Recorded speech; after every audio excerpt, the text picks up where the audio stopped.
फौज के अंदर तकरीबन 100 साल हो गए हैं. As a family, we have been in the army. First day of Indian Military Academy, what was the most daunting challenge and the lesson? I was to join the NDA after my 10th class, पर मेरी eyesight weak होती जा रही थी.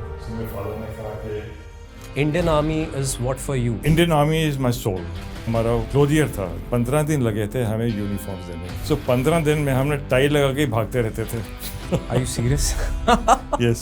What has been your mantra of leadership? Training was one. Empathy. Be with the men. After the 71, Bangladesh was liberated. We had 93,000 prisoners, Pakistanis. You have commanded the infantry battalion in JNK. मेरे time पे surrender ceremony मैंने करवाया था. 44 terrorist. इनको इक्वानीज कहते थे. कि एक रिक्वेस्ट थी कि साहब हमारा हथियार हमारे पास रखो. मैंने कहा ठीक है अपना हथियार अपने पास रखो. पर उनकी सुबह ड्रिल भी होती थी, पीटी भी होती थी. आपके दिल में कहीं एक जहन में ये डाउट नहीं आता था बिल्कुल कि शक नहीं आया. कल को यही बंदे मुझे मार देंगे? नहीं, पाकिस्तानी ISI का बंदा था. उसने कुछ औरतों और बच्चों को मारा था. मेरा इन सोर्स ने बताया अबरार हुसैन दिल्ली में है. मैंने परमिशन ली अपने हायरार्की से. मैंने कहा इसको हमने उठाना. जितने भी टेररिस्ट हैं और जो ये सब they are misguided youth. 60% Pakistan से ट्रेनिंग लेके आए थे. My battalion has got 25% Muslims. I had never any doubts on them. Kashmir में एक होता हमाम जिसके अंदर पत्थर थे. उसमें 34 एंटीक पीसेस मिले. Value 60 crore. Do you think 2026 is a year of wars, Jammu and Kashmir, and we'll talk about terrorism strategy in this entire gambit में क्या है? What we've been always talking about, so-called UN, your core value of leadership in different military setups. Apple orchard में 4 बंदे बैठे. इन्होंने grenade फेंकने शुरू की. हर एक टेररिस्ट 3 मैगजीन उठाता है. 90 राउंड. They had ammunition. उन्होंने ग्रेनेड फेंकने शुरू की. तो ये ग्रेनेड मेरे साथ. My children, Monty and Junior, had come down to Baramulla. आते वक्त पटन के पास में 2 बंदे स्कूटर पे थे. इनको रोक लिया. They were terrorists. First ever, the information warfare cell in Indian Army. Beyond diplomacy, what should be the India's key strategic pillar, the so-called nature, assertive nature of China? China और Russia को बता रहे हैं कि आप भी करो जो करना है. आपने निस्बत के मंच पर भी नार्को के बारे में बात करी है. Taught at the Army War College. Is there any particular trait that you see in the future military life affected your personal life as a husband or as a father? RR, the Rajputana Rifles. How do you describe in one word? Rajputana Rifles is the oldest regiment, raised in 1774. Very tough troops, highly disciplined and highly trustworthy.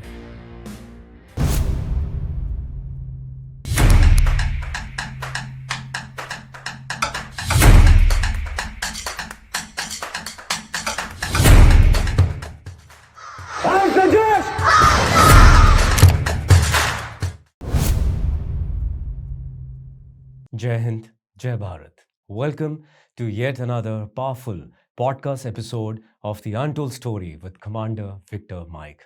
Today we have with us someone whom I address as a legend, and people who know him call him that.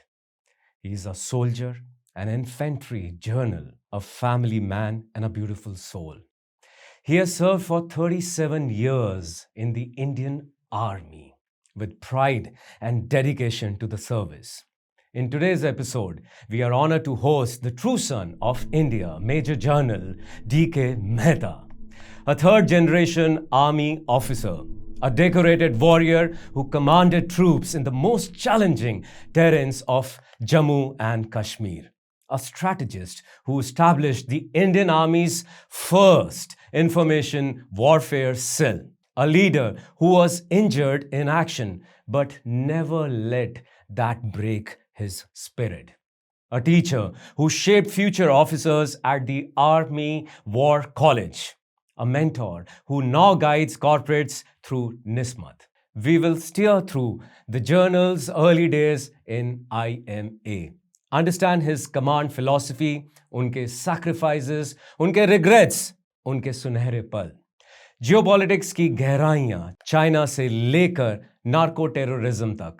और जानेंगे कि आज भी एक general के दिल में देश के लिए क्या दर्द है. ये पॉडकास्ट है सैक्रिफाइस की कहानी, स्ट्रैटेजी की समझ और लीडरशिप के वो अनकहे सच जो आपको ना सिर्फ एक रियलिटी चेक दिखाएंगे बल्कि आपको इंस्पायर भी करेंगे. तो चलिए आज हम डाइव करते हैं एक ऐसे हीरो के माइंड में जिसने ना सिर्फ युद्ध लड़े हैं बल्कि आइडियोलॉजीज भी चेंज की हैं. Welcome General DK Mehta. It's such an honor to have you on the show, The Untold Story with Commander Victor Mike. How do you feel? Thank you very much indeed, Vipin. The fact is that I'm very grateful to you to have called me over this morning. And it'll be wonderful interacting with you on this. Yes, I'm looking forward to a very fantastic and a very, inspirational podcast today. So let's start with the journal story. We will talk about the foundation, the cadet training, and the young officer time. My first question itself is a sort of a question which can inspire a lot of people and our audience. The question is that what exactly inspired you, taking over this challenge of becoming the third generation officer and taking this challenge of joining the Indian Army. Was there ever any other path meant for you, or was it always calculated by the divine that you were supposed to be an Indian Army officer? Okay. You see, historically अगर आप पीछे जाएं, जी, जो मेरे ancestors का जो village था, जो पाकिस्तान में रह गया है, कौन सी विलेज थी सर? ये दुर्मियाल. दुर्मियाल. ये चकवाल डिस्ट्रिक्ट में आता है. 90% जो विलेज के थे सारे फौजी थे. अच्छा. फर्स्ट वर्ल्ड वॉर में इस गांव ने बहुत आदमी दिए. In recognition the British government they asked this village what do you want. Now they कहते हमें एक तोप दे दो. अच्छा. ये दिल मांगे मोर. सो ब्रिटिशर्स ने एक कैनन उस गांव में लग दिया. तो ये ट्रेडिशनली देखा जाए तो जिस इलाके से मेरे इंसिस्टर्स आए हैं वो सारा फौजी इलाका था जी. फौज के अंदर तकरीबन 100 साल हो गए हैं. As a family Yes. we have been in the army. And your son is also serving. Yes, he is the fourth generation. Right. My grandfather joined somewhere around 1923-24. My father got commissioned in 1942. Oh my God. And he was commissioned into second Punjab, which is now First Guards. Which is now First Guards. First Guards. And he had taken very active part during the Burma campaign. He was one of the first Indian officers, along with my battalion. That time he was not involved with my battalion, to have gone to Andaman and Nicobar for the surrender of the Japanese. I have heard about the Viper Island in Andaman and Nicobar Islands. I've seen their beer bottles also. Okay.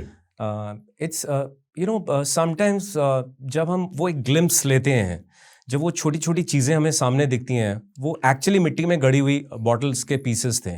But actually teleports you ना कि यहाँ पे क्या हुआ होगा.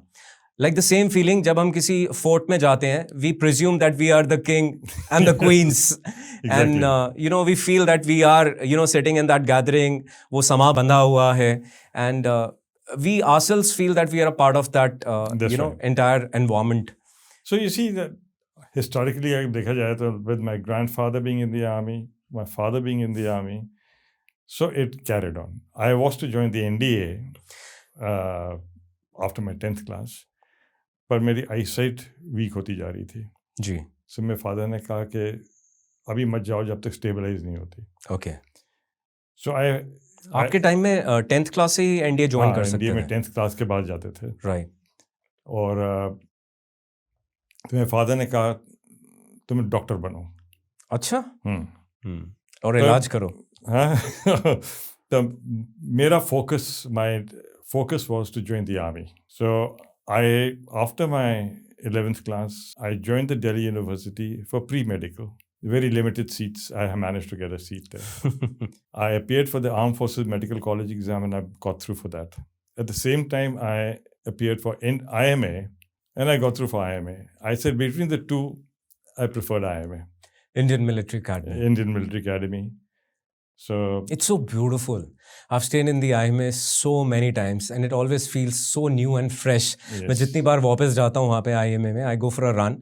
And वो जो feeling होती है ना, seeing the cadets doing march past in the parade ground, it's phenomenal. Oh, absolutely. I've had a tenure in the senior rank in the Indian Military Academy. Okay.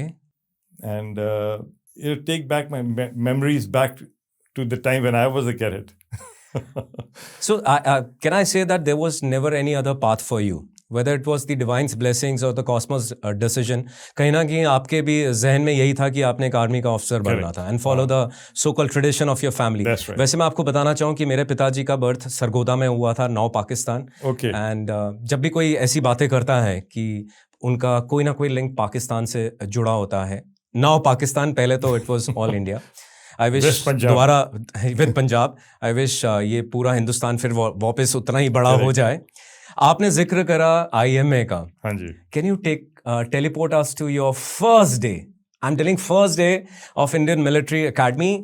What was the most daunting challenge and the lesson from that time? Okay. Now let's go a little back again. Okay, done. IMA environment was not new to me. Why? My grandfather, when he retired from Headquarters Southern Command in 1951. Okay. He was posted in the Headquarters Southern Command at that point in time. He did not know where to go because जो भी property थी सारी पाकिस्तान में रहेगी. जी. So he bought a bungalow in Dehradun. अच्छा. So छुट्टियों में हम देहरादून ही जाया करते थे. And with my father and his colleagues who were in IMA at that point in time. So we've been making, right from my childhood, we've been seeing IMA. So environment was not new. Right. Secondly, when I joined the IMA, bulk of the GCs there was second generation. You mean the general cadets? Gentlemen cadets. Gentlemen cadets. IMA वाले gentlemen cadets हैं, NDA वाले cadets हैं. I don't know who's more gentle. So, bulk of the people when I joined was second generation. उनके साथ बचपन में कहीं मिले मिलाए हैं, दोस्ती वोस्ती हो गई. It did not matter very much to me. Yes, what affected me was the routine. सुबेरे 4 बजे उठने, प्री मास्टर के लिए जाना, उसके बाद मास्टर के लिए जाना, उसके बाद PT या ड्रिल के लिए तैयार होना. Yes, that it took some time. Second aspect, when I look back, was जो हमारा क्लोथियर था, जो उसको तकरीबन 15 दिन लगे थे हमें यूनिफॉर्म्स देने के लिए. अच्छा, और ऐसा क्यों? क्योंकि सबने उसके हम सब का नाप लेना था उसने जी. So 15 दिन में हमने टाई लगा के भागते रहते थे. Are you serious? Yes. You see, I was speaking to the clothier because when I was posted in IMA, I said, why do you take 15 days? Yeah. He says, first I got to take the measurements. Secondly, it takes 15 days for measurement and stitching maybe in a month. He says, जो नए बच्चे आते हैं जी. जो NDA से आ रहे हैं, जो IMA में डायरेक्ट आ रहे हैं, उनको तकरीबन 1.5 महीना लगता है उनके बॉडी को शेप अप होने में. Okay, it's a technical reason. It's a technical reason. इससे मैं एक बार ही कपड़े बनाता हूँ, दूसरी दफा मैं ऑल्टर तो नहीं करूँगा. तो थोड़ा लैग ले लेता हूँ, वेट कर लेता हूँ कि उनकी बॉडी ट्रांसफॉर्मेशन हो जाए.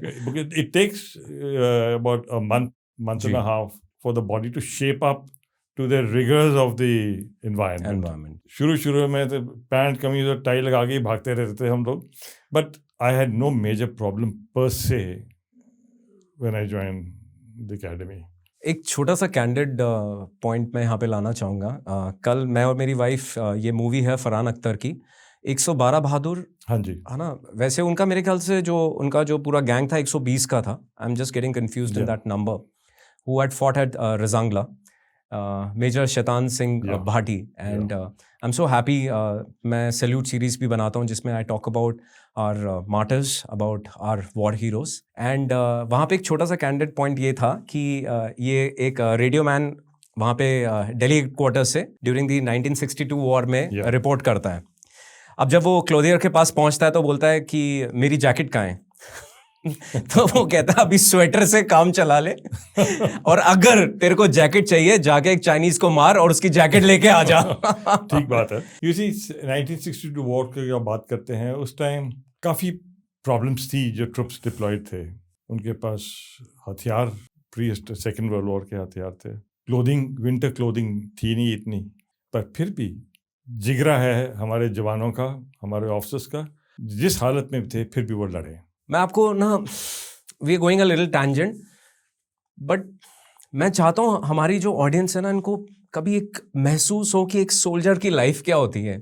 It's not easy, you know.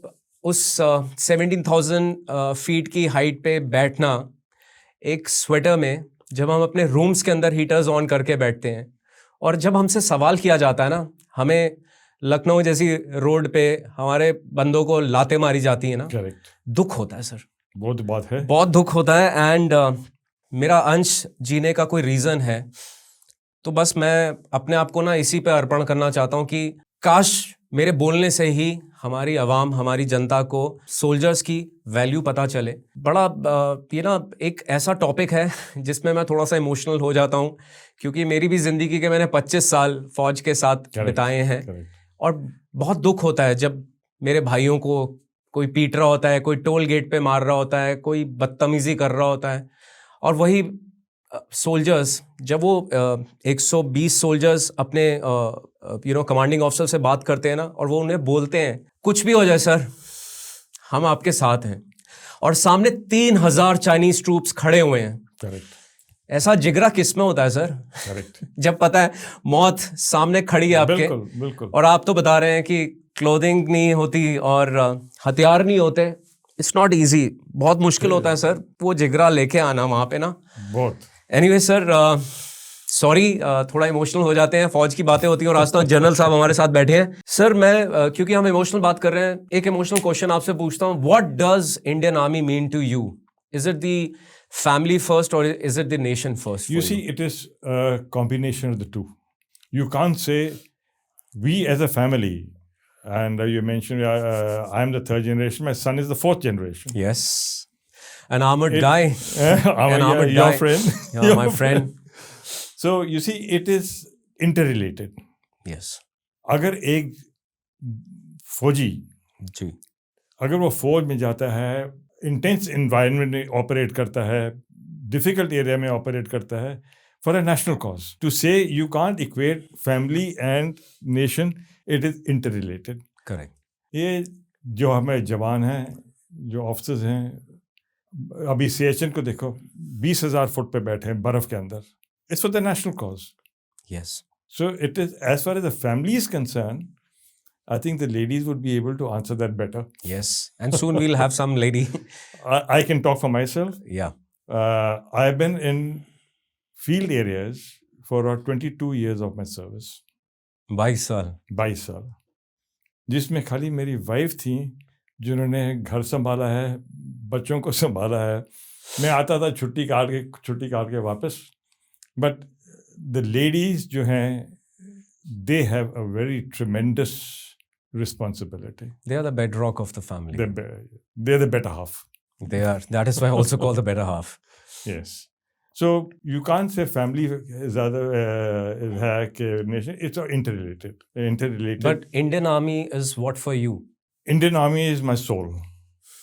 ये जो आपने आत्मा का जिक्र करा ना, बस ये मैं आपके मुंह से सुनना चाहता था। आई थिंक हमारे हर एक फौजी की ना के लिए यही डेफिनेशन होगी, जिसने इतने साल इस फौज में सर्व करा। सबके लिए मेरे ख्याल से यही आंसर रहेगा कि इट्स माय सोल। अभी आप देखिए, मुझे रिटायर हुए 16-17 साल हो गए हैं, पर अभी भी मेरा जो दिल है मेरी पलटन के साथ में। आपकी पलटन के साथ? अभी रिटायरमेंट के बाद भी मुझे कॉल्स आती हैं, जो पुराने जवान थे मेरे साथ, जिन्होंने नौकरी की है। आज अभी मैं आपको दिखाऊंगा इसके बाद में, एक हमारा था नायक हेम सिंह, जो 9RR में था, और 9RR में शहीद हो गया। परसों जोधपुर के पास एक जगह है ओसिया। जी सर। ओसिया में उसका डेथ एनिवर्सरी सेलिब्रेट किया गया। पूरा गांव कम से कम आए, ब्यूटीफुली डन अप। सो अभी मुझे वहाँ से कॉल आया कि सर आप भी आइए। मैंने कहा यार एक दिन में मैं पहुँच नहीं सकता। You see, that is interrelationship between the people you serve with, and very close interrelationship. क्या आप अपने वो early phase of your career, was there any commanding officer who fundamentally changed your outlook towards leadership? He mentored you. Yes. And what exactly did he teach you? Okay. You see, when I joined the battalion, it was just after 71 operations. Okay. And Cactus Lily was still on. And you joined with which battalion? 8 Rajrif. 8 Rajrif. Rajputana Rifles. Ji. It was in one of the forward localities and where we had captured 3 Pakistani posts. Okay, ये कौन सी जगह है sir? ये लीपा valley में, लीपा valley. Tangdhar, and बर्फ पड़ी हुई थी। जी। पर जो आपने पूछा है सिस्टम कैसे ग्रो किया है, गए थे ऑफिसर थे, पर पहली बात तो मुझे लगाया है प्रमोशन कार्डर राइफलमैन टू लांस नाइक। अच्छा, ये तो पहले तो हम लांस नाइक बनेगा, जी। बैजेस लगा रखे हैं, हाँ। पर मुझे प्रमोशन कार्डर में लगाया राइफलमैन टू लांस नाइक। इसको हम उम्मीदवार कार्डर कहते हैं। अच्छा। As it why. जी। उसके बाद मैंने वाईओस के लिए जाना था, यंग ऑफिसर्स कोर्स के लिए जाना था। This is a pre course for the young officers course. Yes. That's the thought of my commanding officer. Who was he? He retired the General Verma. General Verma. Then second thing, what I recollect is that we grew up in various stages in the battalion. Okay. Rifleman के रात को पोस्टों के ऊपर रात को Sentry duty देते थे उनके साथ या अपने जवानों के साथ, जी, कि उनको पता चले, हमें पता चले कि क्या क्या तकलीफ़ें होती हैं जवान की। करेक्ट। जैसे इंटीग्रेशन, ऑब्वियसली। उसके बाद फिर प्रोग्रेसिवली कंपनी हवलदार मेजर, कंपनी क्वार्टर मास्टर हवलदार, फिर प्लेटून हवलदार, फिर platoon commander. So it was a going on process, and I think it was a very good system. Which General Verma to some extent Yes, had he created was for there. you. Second thing which I learned from him was have faith in yourself and have faith in your subordinates. He imposed a lot of faith in me. I was young in service. Suchetkar talks हो रही थी उस time, सो हम अपना point देते थे, पाकिस्तानी अपना point देते थे. कुछ इलाके ऐसे थे उस इलाके में जो हमारे इलाके में थे पर ऑक्यूपाइड नहीं थे. No man's land. No, it was our area, Okay. but it was not occupied. Understood. As a young officer with couple of months of service behind me, my commanding officer reposed a lot of faith in me. I established 4 posts In that place. in that area. 2 posts were between 2 Pakistani posts. Wow. And 1 post was just 150 meters away from the Pakistani post. So 4 posts. That he said that subordinates should be given a leeway to function. So that is what I learned from him. So he was somebody who actually mentored creativity, and he trusted your instincts. Yeah, it was faith, trust, and make the subordinate responsible for what he's doing. True. That is, and what he taught me that time, I've carried out right throughout my service. And that's what is actually the so-called, the understanding of a teamwork. It is We teamwork. say it takes teamwork to win. Yes. And if you dictate, your directives and all, I think it will never emulate that energies amongst your team. But if you have that faith in your young officers and you give them that, window, to speak out, to, actually visualize and understand what, they can do. Even in this part of the movie, when Major Shaitan Singh talks about Razangla, his superiors were not ready to understand that Razangla can be one post where Chinese would eye upon. Yeah, and they with Chashul. Yes. And they focus on the other side of the mountains, which is easier to access. Yeah. So I think that's the outlook, General You Verma. see, the strength of the Indian Army officers lead from the front. True. And that only comes up when you have a very close interaction with your troops. True. Like speaking to people who are with the UN forces, where our western neighbor, Pakistan, their troops are also there. And they've openly been saying, कि साहब आप लोगों को तो आप तो अपने जवानों के साथ रहते हो, हमारे अफसर तो अलग रहते हैं. So this is the hallmark of the Indian Army: integration of the officers with the men. True. And have faith in your subordinates. Is presently अभी इस माहौल में जो भी चल रहा है, small team action. Correct. Something like a QRTs. No, like operations, small team action. Okay. अभी ये जो रुद्रा बन रहे हैं अभी नए, team of 5-6 chaps operating. Right. So you can only operate if you have faith in those chaps Correct. to execute the job. So if continuing with this part of the question, if I ask you what has been your mantra of leadership, I can feel that you had a lot of influence from this ideology. But overall, in terms of your leadership mantra, what it had been all during your service? Training was one. Training, which is very important. Was one. Second was empathy. Every person has a problem. True. One is to say कि ठीक है problem है तो ये तेरी मर्जी. No.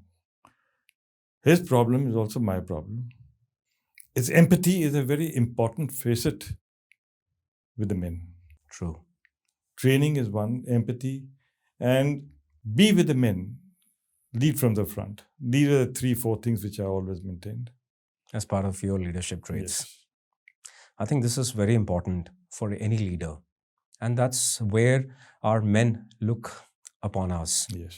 And it's not about situational leadership. It's about true leadership, which is instilled in our, officers, and it stays with us all our lives. You take the example of Field Marshal Manekshaw. Oh, phenomenal. Yeah. He was with the man on the trench. On the trench. And he was a hallmark of leadership. Somewhere I remember another incident where it came up through the movie. Thanks to Bollywood, certain, things come out through them and we can connect with that personality and that leader. So there was this gathering where some maybe political or bureaucratic person was, standing, and he's telling one of the officers unknowingly seeking a drink from him. And that's when General Manekshaw hears it. And then he calls that officer to him and asks him, yeah, what is your name? And then this guy tells, I'm Lieutenant so-and-so. So I think now सबको समझ आ गया होगा कि आपको सर्व करने वाले नहीं हैं, आप एक हिंदुस्तान की फौज के एक ऑफिसर हैं. So that is what, always made him something, truly inspirational. And this is exactly what leadership talks about. Yes. You take a stand for your men, you take a stand for your officers, and you lead from the front. And that's the legacy he's left for the Indian Army also. You see, after the 71, when Bangladesh was liberated, we had 93,000 prisoners, Pakistanis. Yes.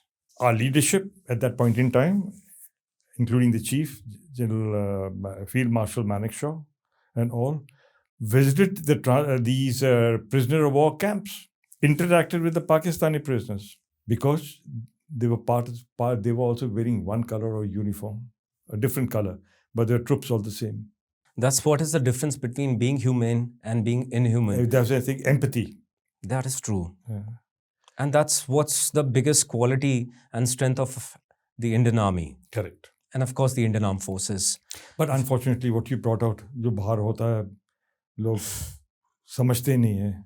अभी कुछ फर्क पड़ा है, सुना है UP में. पहले जो ब्यूरोक्रेसी पुलिस वाले थे, वो इतनी मदद नहीं करते थे. मैं आपको एग्जांपल देता हूँ. मेरा एक जवान था, फील्ड एरिया में नौकरी कर रहा था, उसकी ज़मीन खुस ली गाँव वालों ने. Common thing that generally happens with most of our jawans. Yes. मैंने डीसी को चिट्ठी लिखी, एसएसपी को चिट्ठी लिखी, कुछ नहीं हुआ. फाइनली ये कहता साहब मुझे डिस्चार्ज भेज. तो मैंने कहा क्या करेगा? कहता साहब मैं अपनी ज़मीन वापस लूँगा. मैंने कहा गड़बड़ नहीं करनी. फाइनली इसको डिस्चार्ज किया है and he became a very dreaded person in that area. Really?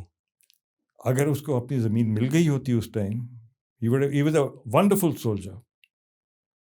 Would you like to share his credentials by any chance? No. No, he was from area between, I'll tell you, his name was Lakhan Singh. Lakhan Singh. He was the area between Agra and Kanpur. कितनी अजीब दास्तान है ना ये. एक फौजी से उसकी जो आगे की जर्नी एकदम चेंज हुई, वो सिर्फ इसलिए चेंज हुई क्योंकि उसे सही समय पे ना उसकी मदद नहीं मिली. It's very distressing.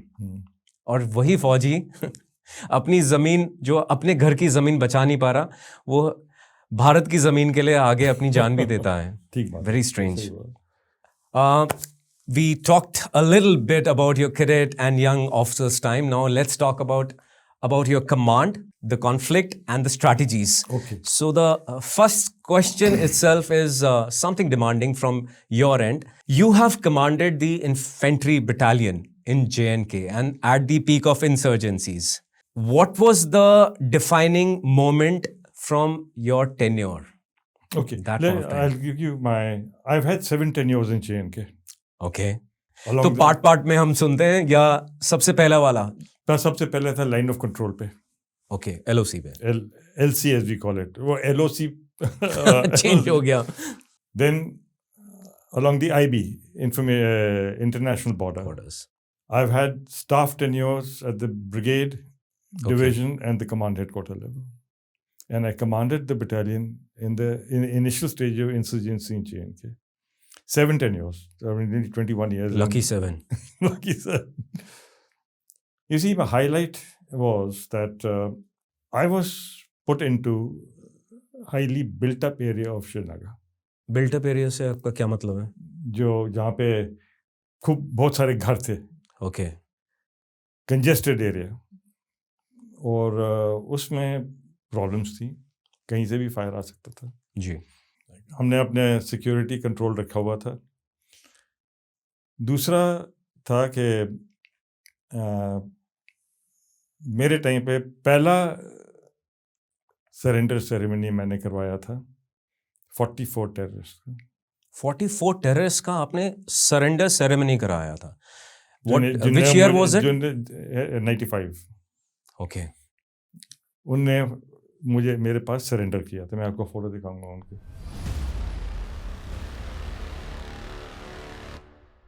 तीसरा इंसिडेंट वाज जिस 44 के अलावा वो इलाका काफ़ी साफ हो गया. जी. मुझे बड़े अच्छे इंटेलिजेंस बन गए मेरे okay. Inputs. Out of the 44 I had, वो इनको इक्वानीस कहते थे, इक्वानीस. इक्वानीज. मेरे पास तकरीबन 80-85 इक्वानीस थे. ओके. उन लोगों की एक रिक्वेस्ट थी कि साहब हमें हमारा हथियार हमारे पास छोड़ दो, नहीं तो हमें मारे जाएंगे. मैंने कहा ठीक है, अपना हथियार अपने पास रखो. पर उनकी सुबह ड्रिल भी होती थी, पीटी भी होती थी. अरे वाह. और आई एम सो ग्लैड ये चीज़ें और ये बातें ना इनका कोई मेरे को इल्म नहीं है. एंड मैं ये सोच रहा हूँ कि ऐसे कितने ऑडियंस होंगे जिनको भी इनके बारे में शायद नहीं पता होगा. You know, being a part and parcel of the armed forces, everything seems to be new to me while listening to you. Thank And you. it is so interesting about this concept कि कहाँ से 40 फिर 85 and they became your sources. And you'll be surprised, they were my protection party. Wow. मैं जब जाता था, मुझे higher headquarter वालों ने बोला तुम अपने हेडक्वार्टर हरकत मत करो, आपके ऊपर एक बाउंटी लगाई गई है.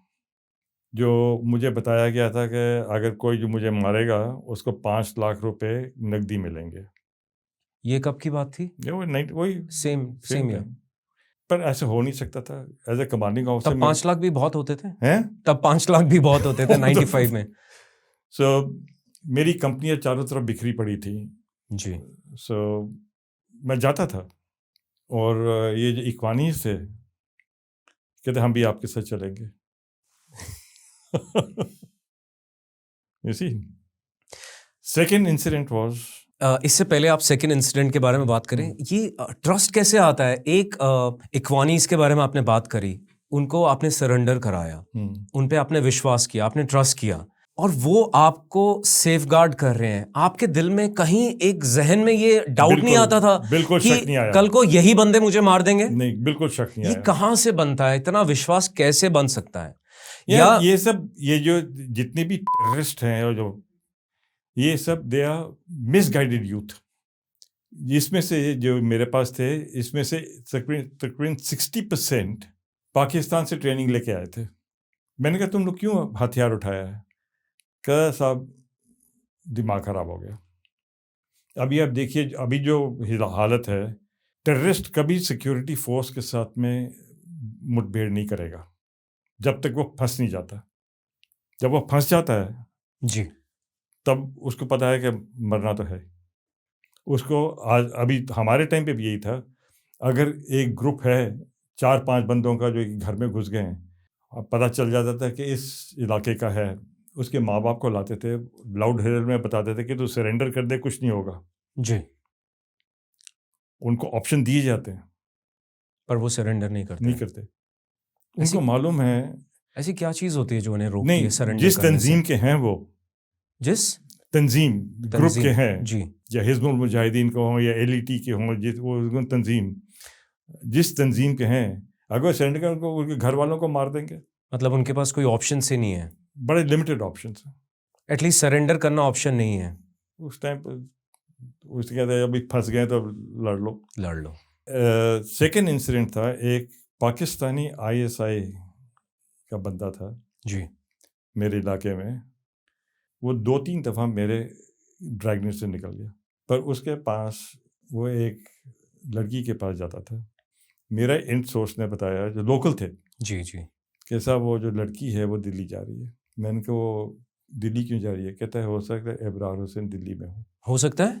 एबरार हुसैन उसका नाम था पाकिस्तानी का, अच्छा, वो दिल्ली में इब्राहिम था। हुसैन, अबरार हुसैन। अबरार हुसैन, जिसकी फोटोग्राफ भी आपने मेरे को दिखाई थी नहीं, शायद। मैं ये वो कोई उसके और है। टीवी पे आया था वो। अच्छा, अबरार हुसैन दिल्ली में है, रुकिया उसके पास जा रही है।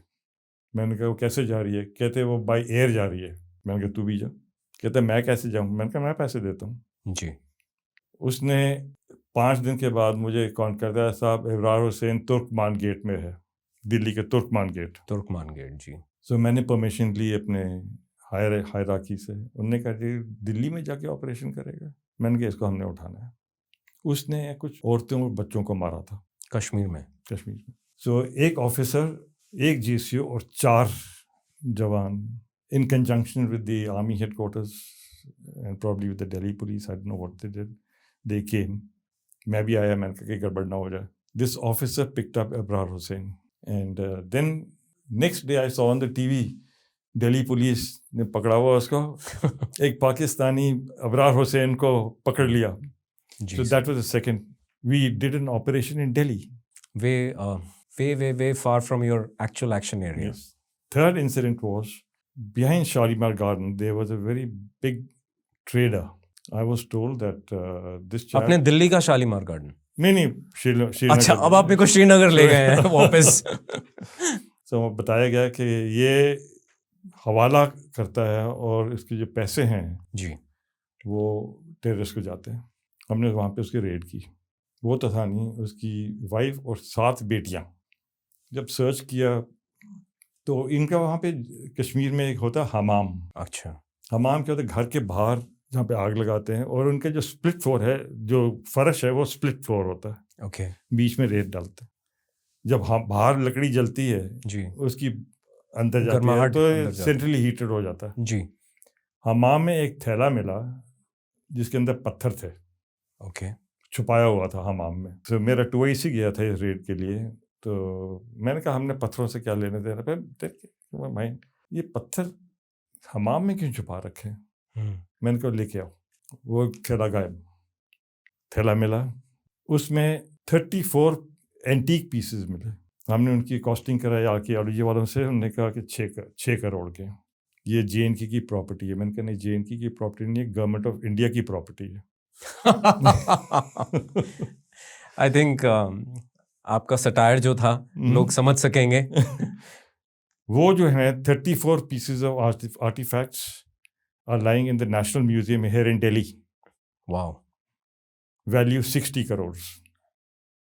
अभी हम 1995 की बात कर रहे हैं। अभी भी दिल्ली में पड़े, नेशनल म्यूजियम है यहाँ पे। जी, मेरे को लगता है इस पॉडकास्ट के बाद मैं वो वैल्यूबल्स देखने जरूर जाऊंगा, and I will be able to connect this conversation with those valuables. And they were 7th century AD। वो सारे मंदिरों से चोरी किए हुए थे यार। जी, 7th century AD के थे। और कोई इंसिडेंट जो आप मेजर हैं, बाकी तो होते ही रहते, तो कुछ ना कुछ होते ही रहता है। पर ये 2-3 इंसिडेंट हैं विच defined the defined. entire perspective Yes. of yours Yes.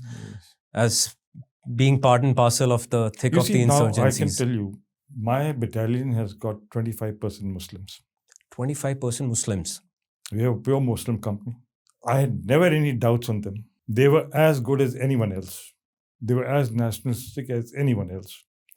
During 71 war, this company suffered the maximum casualties. And the senior JCO, Subdar Rajab Ali, was awarded a VRC. I never had any doubts on these people. They were as good as anyone else. I think soldier is soldier. He's A a soldier soldier. is never defined by religion Yes. or even a region. Soldier is truly, he dedicates his life to the service, not just during the time that he's serving actively, but I guess during the time when he's not serving actively. No. You brought a very interesting point. A lot of these chaps come and meet me. और हम लोग क्या करते हैं कि हर 6 महीने में जितने भी हमारे एक्स सर्विसमैन हैं हम इकट्ठा करते हैं, उनसे गपशप मारते हैं, जी। चाय पानी करके। इनके लिबास बदली हो गया। क्या बदली हो गया? लिबास बदली। दाढ़ी भी है, स्कल कैप भी है। सो आई आस्क्ड वन चैप, मैंने कहा साहब ये क्या है? कहता है साहब गांव में रहने का यही एक तरीका है और कोई तरीका नहीं है। But they still nationalistic. उनमें वो फीलिंग में कोई तब्दीली नहीं है, पर अभी उनको सोसाइटी में रहने में दिक्कत होती है। इस पे मैंने एक छोटा सा शेर लिखा था, जहाँ मैं अपने आप से कनेक्ट करने की कोशिश कर रहा था कि इस चेहरे पर इतने मुखौटे पहन चुका हूँ मैं, इस चेहरे पर इतने मुखौटे पहन चुका हूँ मैं कि अब अपनी रूह से ही रूबरू ना हो पा रहा। Fantastic. So I can connect, society में रह नहीं पा रहे जो लोग, वो नेशनलिस्ट रहेंगे अपने आखिरी दम तक। अभी भी आते हैं। You'll be surprised. जो मेरा सहायक था वो he was a Muslim और 16 साल मेरे साथ रहा है वो। अभी भी मेरे साथ every day, second day he is in touch with me. रिश्ता कायम है। I would like to gather the thoughts of my audience with regard to my next question. General sir was injured in action. Sir, you were injured in action. So if you can amplify that particular scene or that action, and उसके बाद ऐसा कुछ आपके लिए बदला था? Not only from your personal appreciation, but कई बार होता है as a leader when you go through some injury in action, तो आप अपने men के लिए थोड़ा सा और protective हो जाते हैं. So in your leadership philosophy, something changed? Not really. This incident, what happened was, हाँ, पहले इंसिडेंट के बारे में बताइए. What exactly happened? As I mentioned, lead from the front. Yes. I used to go with the patrols. Ji. As a commanding officer. One of the patrols, we went out. बातचीत करते हुए पूछा कोई यहाँ पे है? मैंने कहा साहब वो एप्पल ऑर्चर्ड में 4 बंदे बैठे. I will not name the place. जी. मैंने मैप में देखा. That was वो तकरीबन 2.5-3 किलोमीटर दूर था. Now 2 things came into my mind. Should I go back? Get reinforcement? No, I had about 15 chaps with me. Okay. Patrol thing. It's a normal patrol. Right. Domination patrol, as they call it. Should I go back? I said, if I go back as a commanding officer, it gives a very poor impression to the other men. Wrong message. I said, we will go and get them. All right. Now, मेरे आगे scout था, उसके पीछे मैं था, मेरे पीछे radio operator था, और ये स्टेप फॉर्म था जी, एप्पल ऑर्चर्ड, ये ऊपर बैठे हुए थे. व्हेन दे सॉ, उनके भी मेरे से फायरिंग खराब थी. All at once I saw bullets flying all over me. तो बाकी जो थे वो तो फौज का तरीका on ground. I was only chap standing. So मैंने कहा तो ओनली वेस्ट वहाँ पे जो स्टेप फॉर्म था उसकी दीवार के पास मैं खड़ा हो गया. जो पीछे वाले थे they started moving around to get hold of this chaps. इन्होंने ग्रेनेड फेंकने शुरू किए जो थे. They were prepared, मतलब उनको पहले से ही अंदाजा था. उनके देख लिया, हमें आते हुए देख लिया. और they were मतलब इतने एमिनेशन उनके पास भरा पड़ा था. हर एक टेररिस्ट 3 मैगजीन उठाता है, 90 राउंड जी, 30 राउंड्स पर मैगजीन. सो 4 बंदे दे हैड एमिनेशन, ग्रेनेड भी थे उनके पास. उन्होंने ग्रेनेड फेंकने शुरू किए. तो एक ग्रेनेड मेरे सिर के ऊपर लगा. आपके सिर के ऊपर ग्रेनेड लगा? हाँ, ऊपर फटा. वो मैं तो दीवार के साथ खड़ा था ना, जी तो वहाँ पे थोड़ी स्प्लिंटर लगे, पर उससे मेरे hearing, but that did not stop me और my men to carry out what we were doing in the past. Yes, told them कि don't expose yourself, right, but carry on the way you're doing. मतलब जिगरा वही रहा but a little more smarter moves. Yes, we became a little more smarter. पता नहीं कई बार ना वो जो इंसिडेंट होते हैं हमारे फौजी भाइयों के साथ एंड आपके साथ ये इंसिडेंट हुआ, it's very difficult to exactly get back to the same place, feel the same pain, that excruciating pain and tell it to our audience. But हम कहीं ना कहीं हम लोग कनेक्ट करने की कोशिश करते हैं कि कैसे एक ऑफिसर के लिए एक चैलेंजिंग रोल आता है. He is in the thick of the fire, he is also leading his troop and the objective is very clear to neutralise the adversary. You got a point. Now let me give you another incident. I had made a reasonable rapport with the civil population. There was one gentleman, Samad Haji. Come again, sir? Samad Haji. Samad Haji. Very powerful man. And I mean, we started interacting. And his son was number 3 terrorist at the JKL military wing. Was a graduate. He surrendered. And he became Monty Jr.'s very good friend. Wow. So thereafter, I got posted back to Baramulla. So one day, his son, his name was Farooq. I've stayed in Baramulla. You have? Yes, and one of the major journals was kind enough to, honor me there. Okay. And what a hospitality, sir. And वहाँ पे वो जो river है उसमें हमने Jhelum Yes. मच्छी भी पकड़ी, बोट भी चलाई, मर्करी का इंजन भी फील किया. I felt as if I was back in the Navy also, where we use the same engines. आप लोगों का तो मार्कोस भी है वहाँ पे. जी. Yeah, they go actively. हम तो अब इसको sensitize करा हमने कि the Marcos are actively, operating in the valleys as part of their deployments. Yes. So ये Farooq called me up. He said, sir, why don't you come over? I said, is it okay? He says, don't worry, you come. By Farooq you mean? Farooq was the number 3.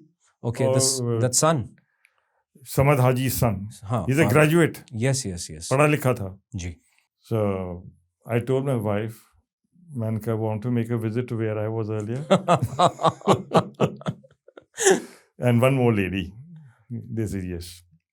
You'll be surprised. When he came to Samad Haji's house, he was very close to Shalimar Garden. Ji. His response was, बेटी आई है. उसने saffron, उसके apple orchard है उसके apple. Now imagine, old man, मैं तो चला गया वहाँ से. After 2 years, when I came back, and I took my wife, he says, बेटी आई है. That, you see, interactive. Public is not with terrorists. Let me tell you that. There's only a very limited number of overground and underground workers. Public is not with the terrorism. आप देखो trade हो रहा है वहाँ पे, tourism चल रहा है, मार्केट सारी भरी पड़ी हैं, डल लेक में शिकारे चल रहे हैं. It's only very limited, very small number. कुछ नोटोरियस वहाँ पे ऐसी जगह है, पैसा भी, और कई जगह हैं ऐसी जो थोड़े ज़्यादा राइटिस्ट हैं इन चीज़ों में, एग्रेसिव हैं. बाकी most of the locations, what I have also come to understand over a period of time, people are not in and for this kind of mentality. But you see, again, how you make a respect. My children, Monty and Junior, had come down to Baramulla. कहते हैं हमने गुलमर्ग जाना है. मैंने कहा जाओ. ये फारूक उनको अपनी कार में ले गया. वापस आते वक्त पटन के पास में 2 बंदे स्कूटर पे थे जी. इनको रोक लिया. They were terrorists. Farooq told Monty, my son, come onto the driver's seat. अगर फायर होता तो गाड़ी निकाल लेना.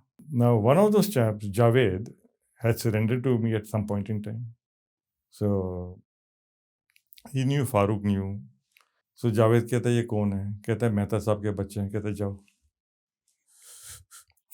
So the legacy continued. You see, that's how you make a rapport with the people.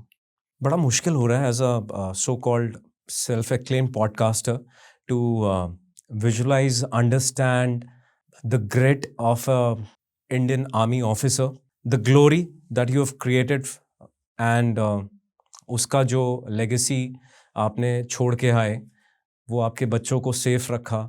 You know, somewhere I feel it's very human connect that matters, in which पर्दे पे कुछ और दिखता है हमें और कुछ और दिखाया जाता है, बट जब आपकी ज़ुबानी चीज़ें सुन रहा हूँ और समझने की कोशिश कर रहा हूँ तो समझ आ रहा है कि हम जैसे सब लोग का दिल भी नेक है.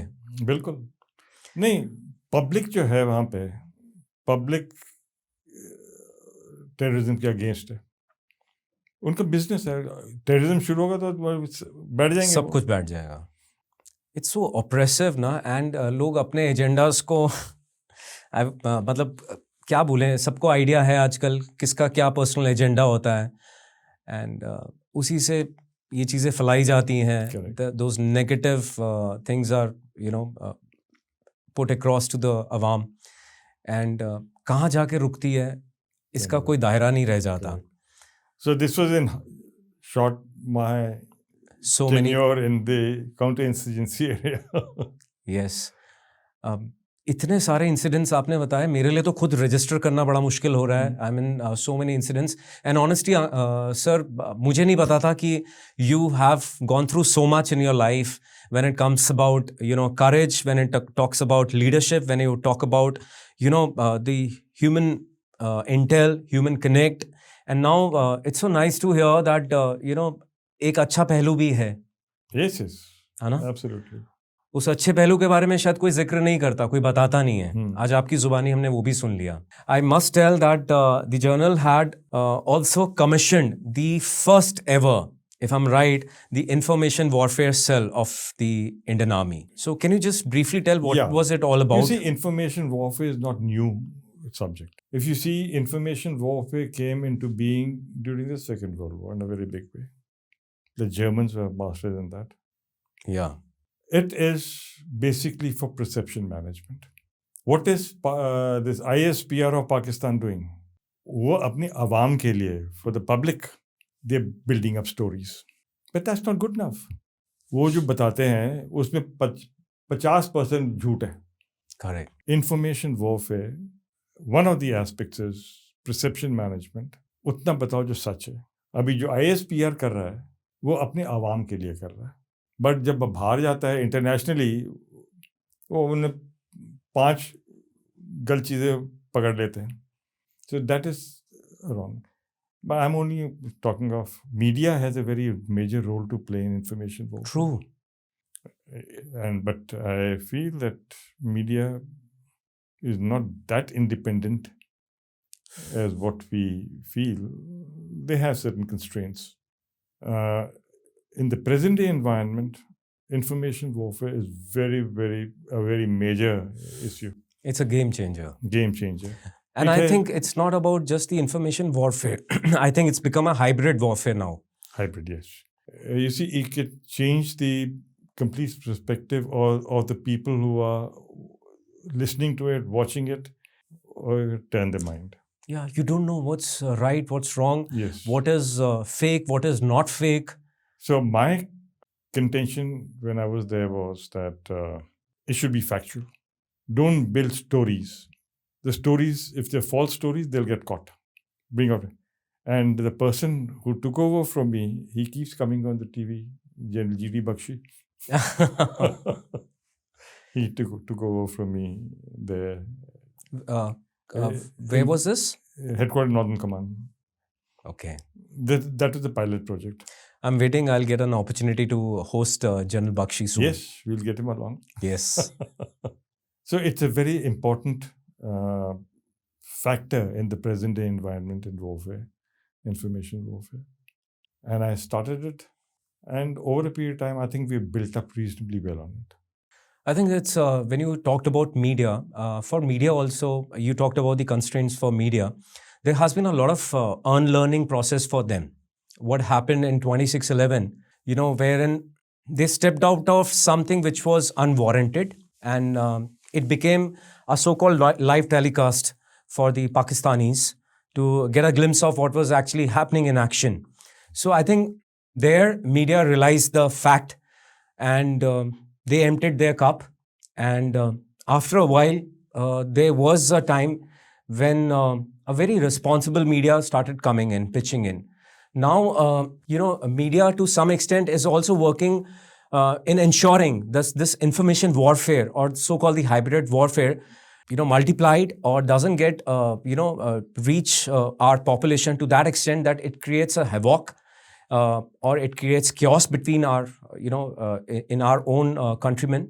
And I think their media has started playing a very, Yes. very You see, sensible and a very mature role. As far as the armed forces is concerned, what you talk about, this is known as embedded journalism. Embedded journalism, yeah. The effect of embedded journalism was seen during the Kargil War. So these fellows were, and what you mentioned, 9/11. Yes. The journalists during the Kargil War were giving live inputs which were picked up, and artillery shelling came.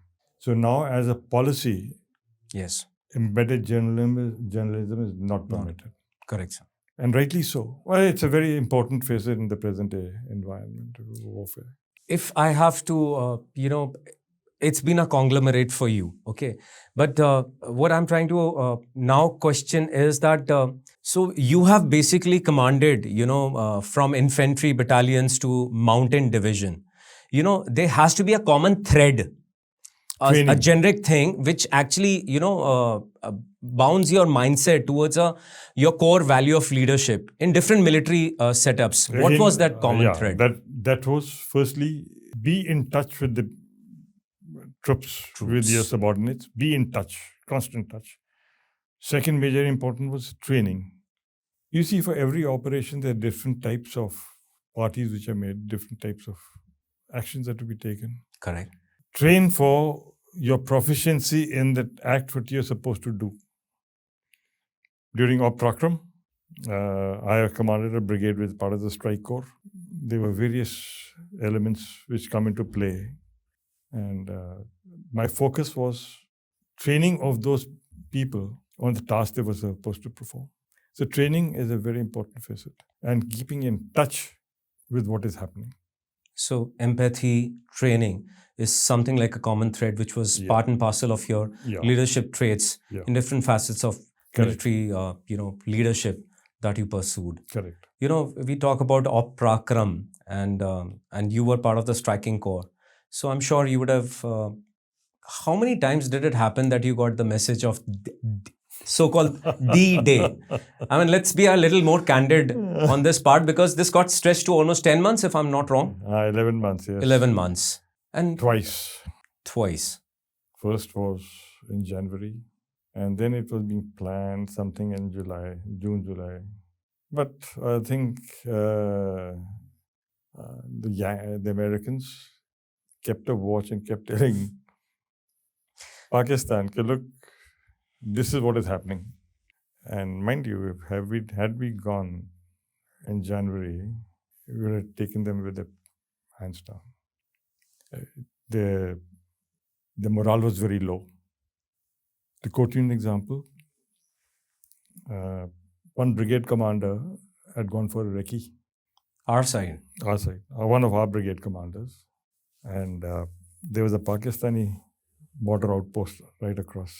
You see, the border fence has got lights on it. Yes.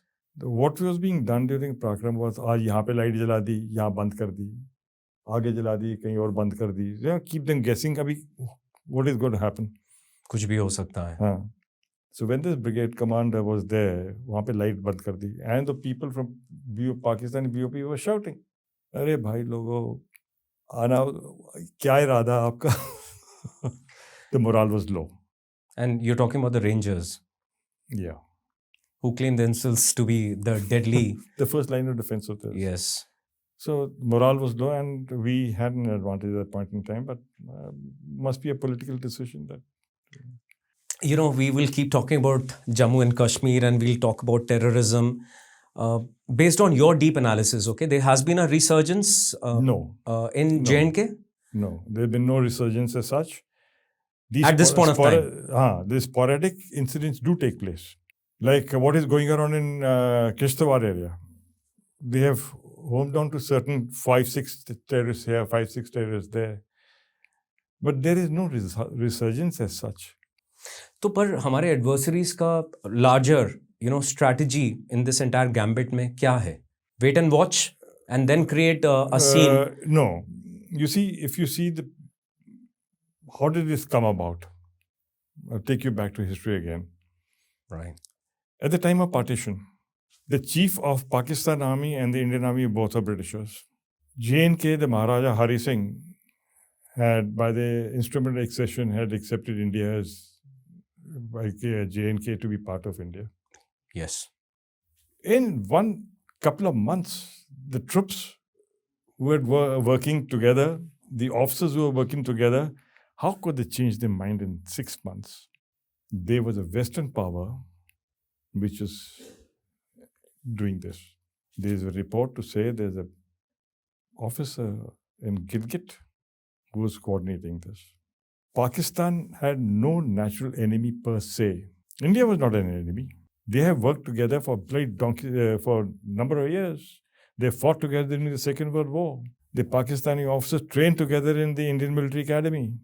And all at once they changed.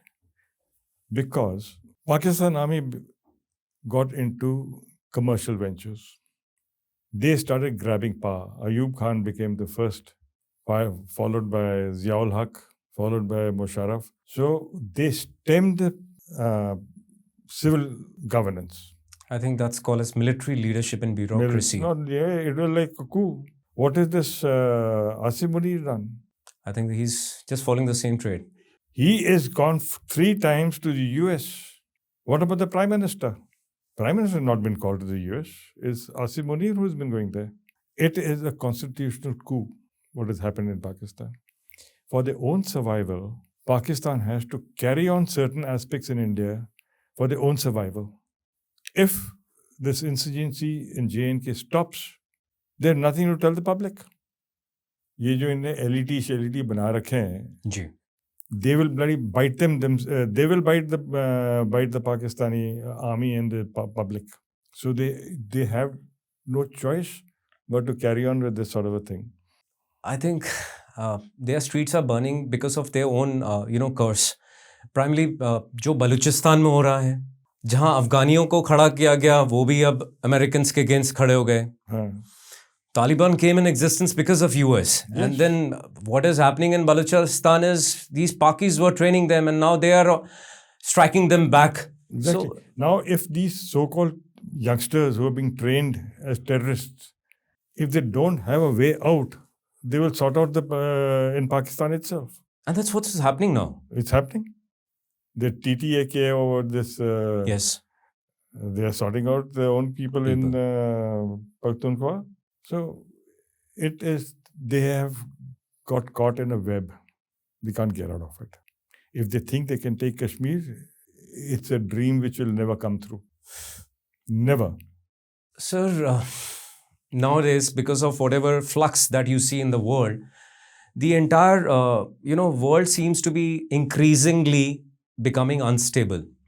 Yes. And what we've been always talking about, so-called UN, so-called the NATO, I don't think there is any organization in the world. Now we are talking about RIC, the Russian, India and China, consortium. Is there a need of our first accepting this part, whether actually there is a, so-called world power which can maintain peace at this point of time? When we hear words like Greenland, when we hear words like Israel, Russia, when we hear words like any other country which is right now, fighting wars, and since years, and they're not proxy wars, trust me. I mean, they are like real actionable wars. Is there a need in this scenario that a bigger, venture or a bigger organization has to come up? The entire framework has to be, revisited or recalibrated. And do you think 2026 is a year of wars? Yes, it is, absolutely. You see, earlier it was a unipolar world. Yes. Unipolar world with the Americans. Since President Trump has come into being, there have been 7 regime changes. It is my way or highway. Yes. Now, with that happening, it is not a multipolar world. It's not a unipolar world. It's become a multipolar world. Very asymmetric. European Union is one. Now they're showing eyes to Trump. You have BRICS. You have SCO. You have the African Union. You have now a new Islamic NATO is coming into being with Turkey, Saudi Arabia, and Pakistan. So it is not union. It's become fragmented into multi-layered affair. We, as a nation, I think we're doing it very well. We are not aligned. For our own, we are not aligned with anyone. We are with everyone. We are doing trade with China. We are doing trade with US. We are doing trade now. We're going to go to a big trade with European Union. We are trading with Russia. The latest news of the European biggest trade deals of all times is mother of all deals. Mother of all deals. So Today's I think news. That is what is irking the US. And the problems which are coming up around India, Bangladesh, Sri Lanka. And Sri Lanka is now quite stable. Nepal, Pakistan, Maldives is now coming quite okay with us. Yes. It is being abetted by someone, and we know who that someone is. The biggest mischievous character of all. Yes. But if you go back to history, regime changes whenever have come in place, whether it was about Iraq, whether it was about so many other countries. Whenever the dollar is under threat, there's a regime change. Be it Iraq, Saddam Hussein, Iran, Libya, and now Nigeria is also Venezuela. Yeah. Wherever the dollar is under threat for trade or oil, there's going to be a problem. Why was Americans so worried about the BRICS? Because BRICS was working on a currency of their own, trading in their own currency. Correct. So it is all economic and power generated. You just mentioned about China, and I guess you've spoken extensively. I did a little research, and in your Nismat, podcast also, you've spoken extensively about India-China relations. So beyond the basic diplomacy, like you just mentioned that now India is having trade deals with China also, and we're trying to maintain a decent posture with them, and things are getting better to some extent. So beyond diplomacy, what should be the India's key strategic pillar when it comes to the so-called assertive nature of China? Okay. You see, as far as the LAC is concerned, China has sorted all its border problems with other neighboring countries less India. LAC will remain hot till the time the delineation takes place, which is not likely in the near future. I don't visualize it. They're claiming Arunachal Pradesh.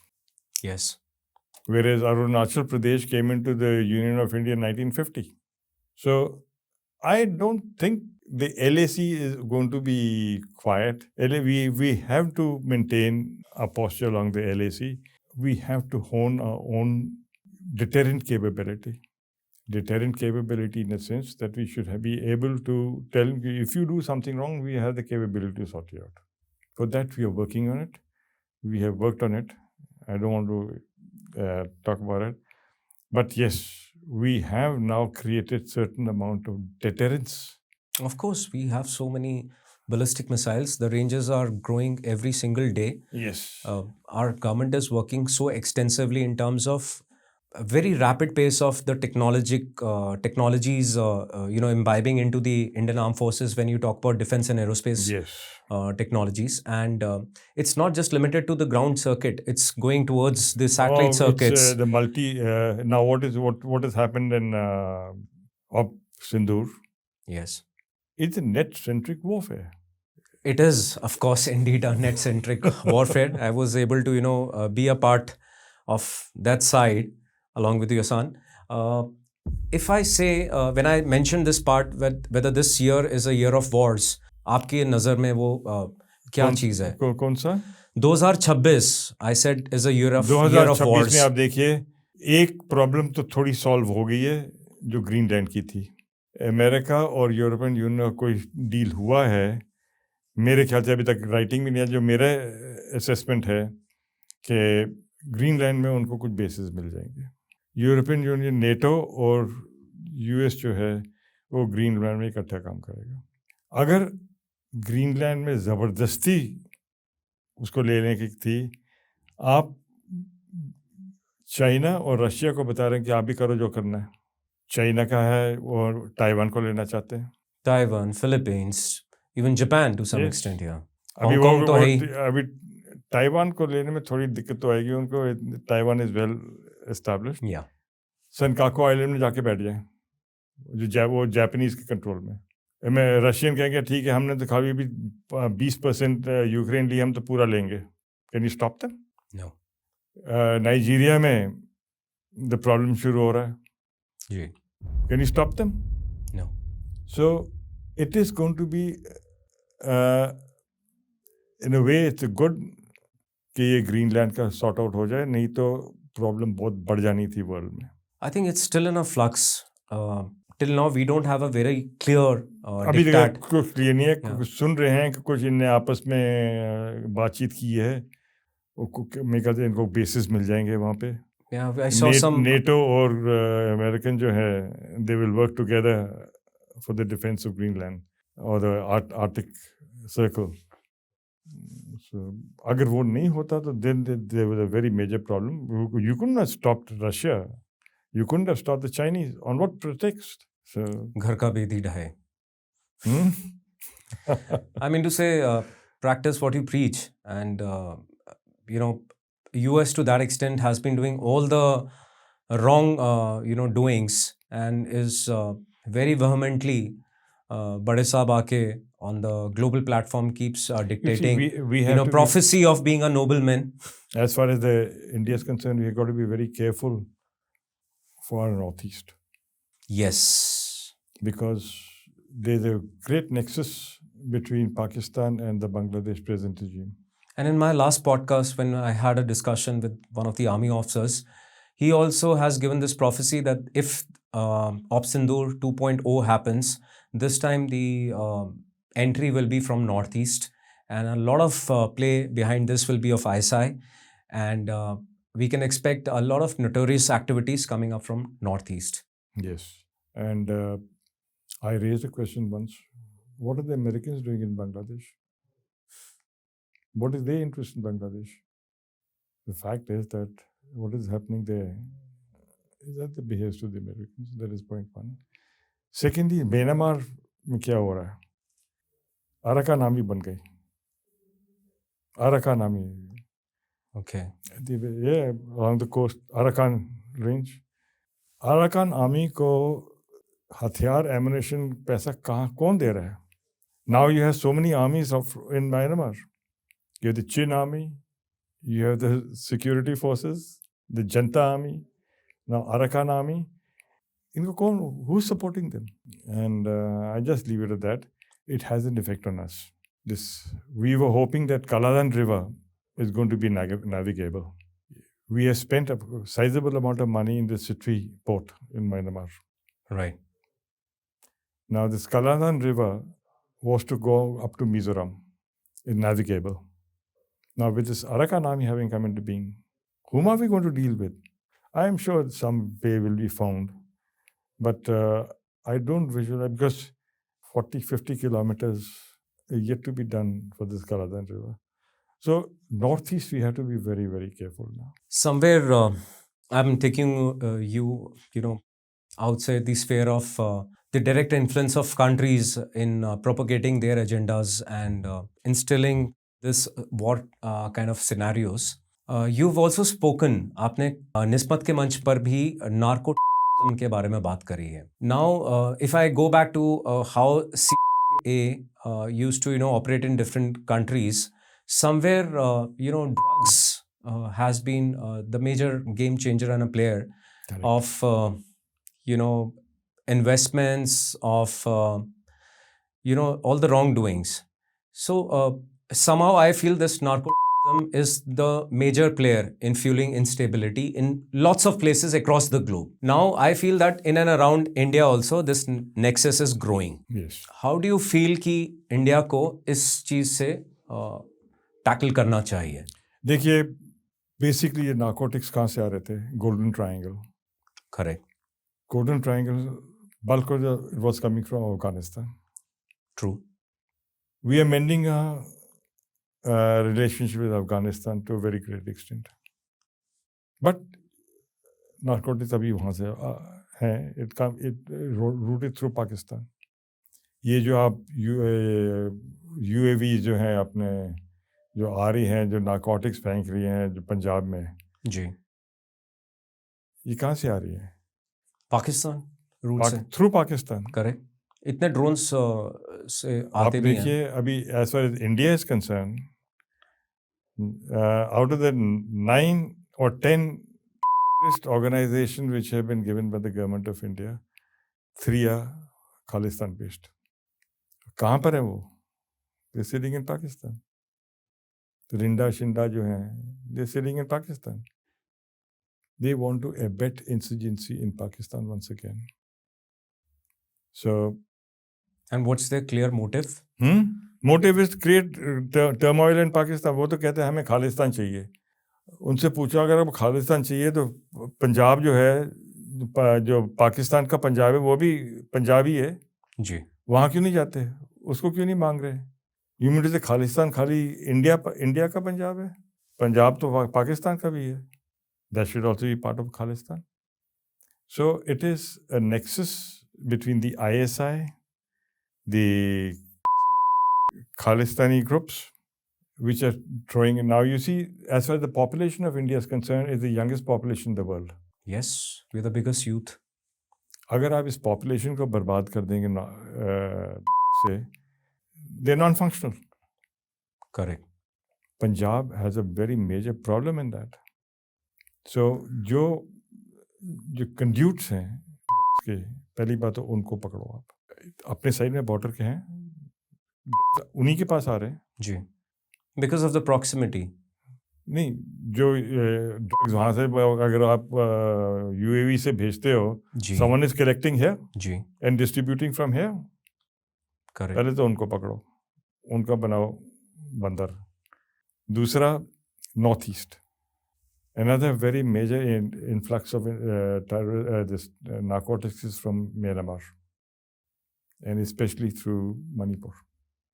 The problem in Manipur is the Meiteis only control 10% of the land. Kukis are controlling all the hill sectors. Okay. They're growing poppy. वो किसी को आने नहीं देते वहाँ पे. The Kukis. Meiteis are only 10% of the land holding valleys के अंदर. जी. हिल सेक्टर तो सारा कुकीज के पास है. So there is a very major influx of narcotics from the east. So this पैसा जो है वो टेररिस्ट को जाता है. So narco terrorism is there. There is no denying. We have to control it in a very big way. जड़ से निकालना है. टाइम लगेगा, पर ये जो इंडिया में जो डिस्ट्रीब्यूटर्स है उनको पहले पकड़ो. और वो अपने ही बंदे हैं. अपने ही हैं. पैसे के कर रहे, पैसे की वजह से कर रहे हैं. ओके. ये मेथीज एंड कोकीज का मुझे कोई आइडिया नहीं है, और आपसे मेरे को पता चल रहा है. कुकीज का ऐसा है, कुकी की पॉपुलेशन अपने साइड में भी है और म्यांमार में भी है. पहले ये ओपन रूट था. उनको परमिट मिलता था कि ठीक है, आज हम अपने रिश्तेदार को मिलने जा रहे हैं म्यांमार में. परमिट मिल जाता था, वो जाते थे, मिल के शाम को वापस आ जाते थे. सिमिलरली जो उस साइड के हैं म्यांमार में कुकीज़, वो परमिट लेके आते थे, अपने रिश्तेदार मिल के चले जाते थे. Same is the case Nagas के भी. अभी क्यों ये नॉर्थ ईस्टर्न स्टेट्स कहते हैं कि हम फेंस नहीं लगाने देंगे. गवर्नमेंट कहती है हम फेंस लगाएंगे, जैसे हमने बांग्लादेश में लगा रखी है, पाकिस्तान के साथ लगा रखी है. नॉर्थ ईस्टर्न स्टेट्स कहते हैं नहीं, हमारे इलाके में फेंस नहीं बननी चाहिए. Why? It is clean movement of people and narcotics. अभी लेटेस्ट एक न्यूज़ भी आई थी जहाँ पे one of the vloggers was sitting in Bangladesh because there was no fencing और एक छोटा सा दरवाजा था वो भी खुला हुआ था and it was just Yes. just walkable into I'll Bangladesh. still give you some other incidents, not in this. No problem. Sir, in these 37 years of your active service, if there is one lesson that you have unlearned, what was it? I'm sure you had certain ideology, you had something, you were stubborn, you were, in your own whims and fancies. And it takes a human challenge to, unlearn yourself. And 37 years is a big time, sir. So I'm just asking one lesson that you had to unlearn yourself. I cannot think of it.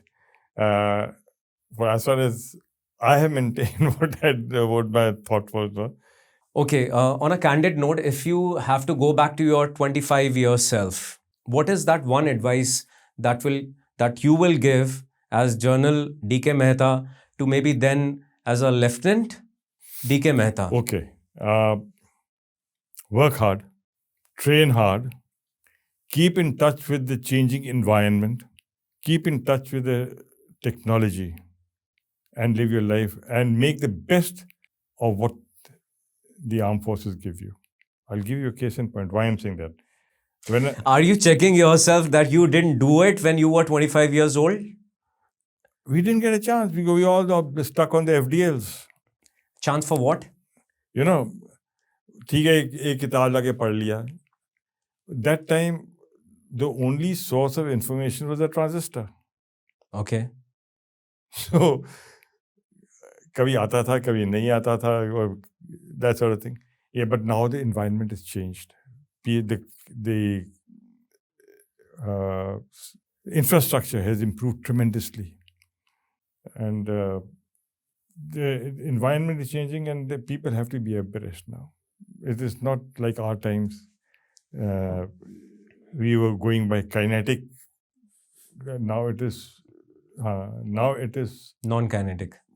नहीं kinetic तो है, but it is space, communication, large flow of information which is coming to you. Can you be able to decipher it in time for your benefit?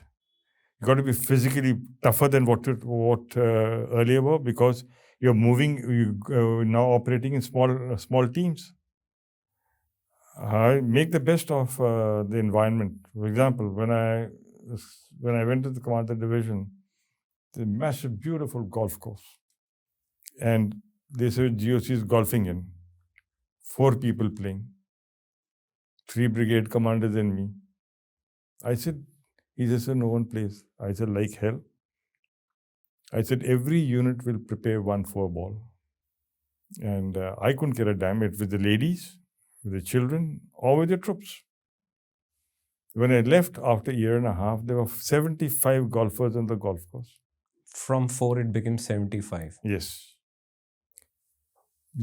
What amount of tremendous effort had been made to make the golf course. And it was not getting utilized. And it's going waste. We are wasting money on its maintenance. Sir, if I may ask, do you have any regrets in life, a mission or a decision or a personal sacrifice to reflect upon?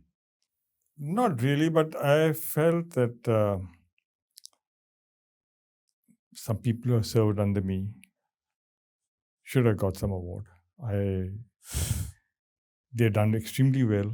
Ji. I made an effort to get them an award, but unfortunately, that's the only regret I have. For example, this officer who picked up this Pakistani from Turkman Gate, I recommended him for a Sena medal.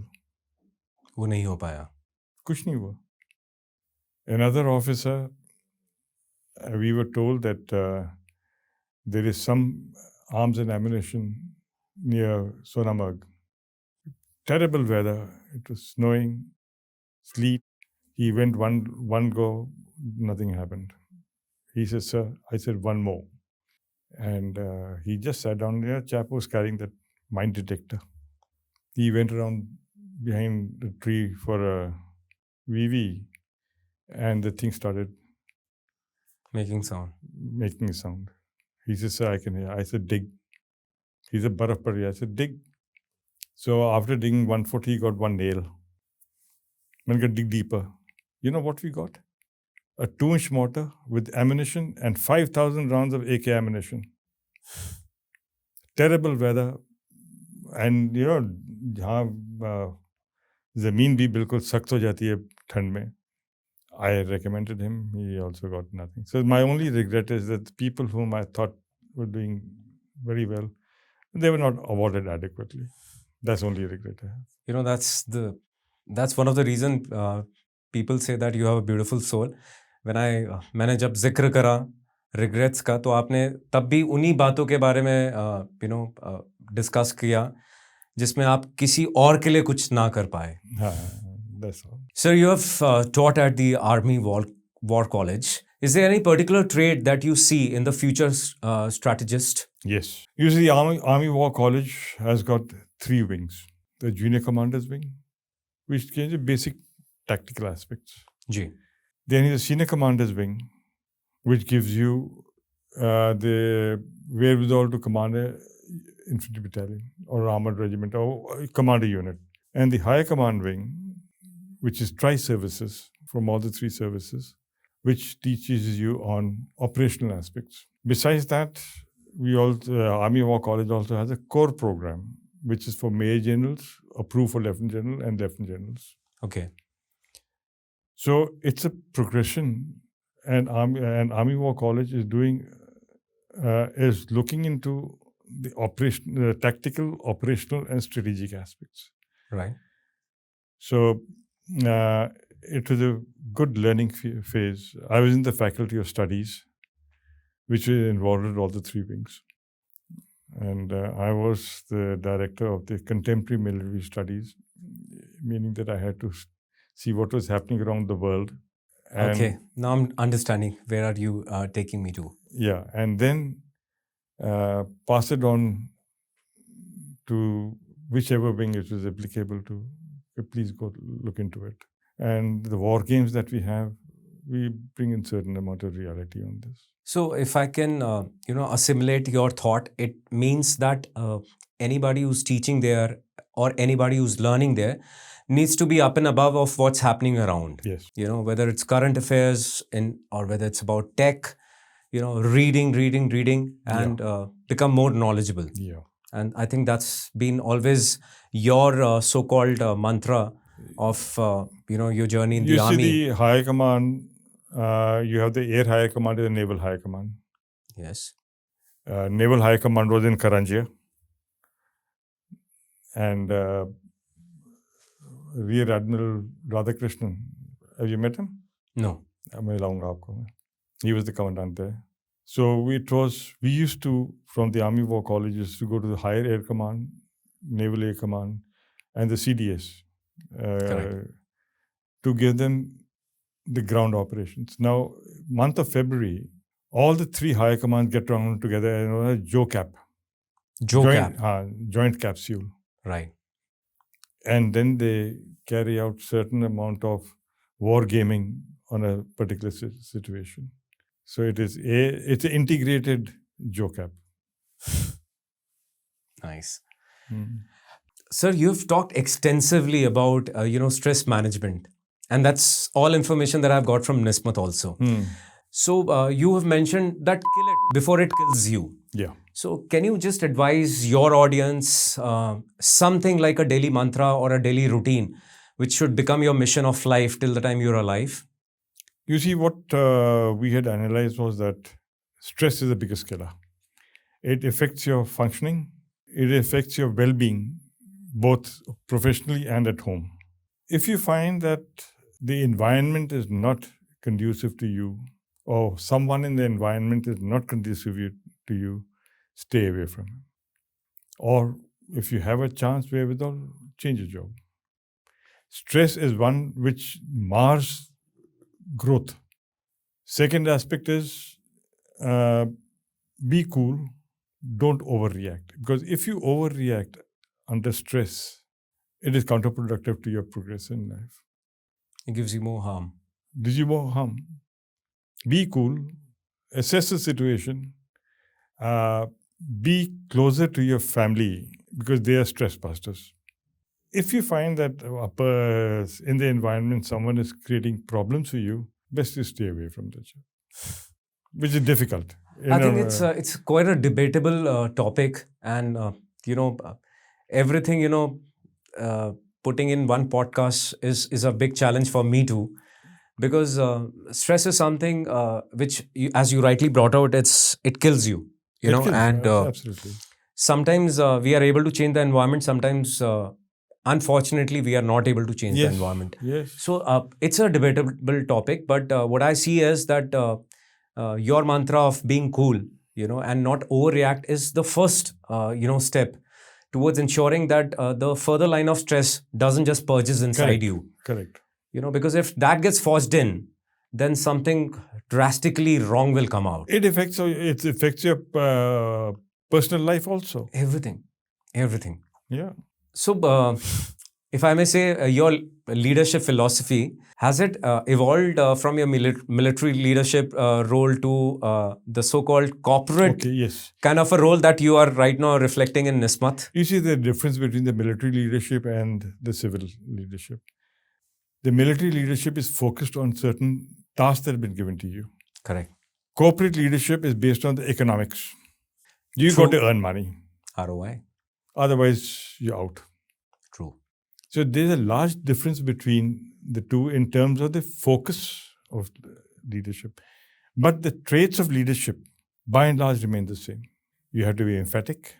You have to be empathy. You have to understand the other man's point of view.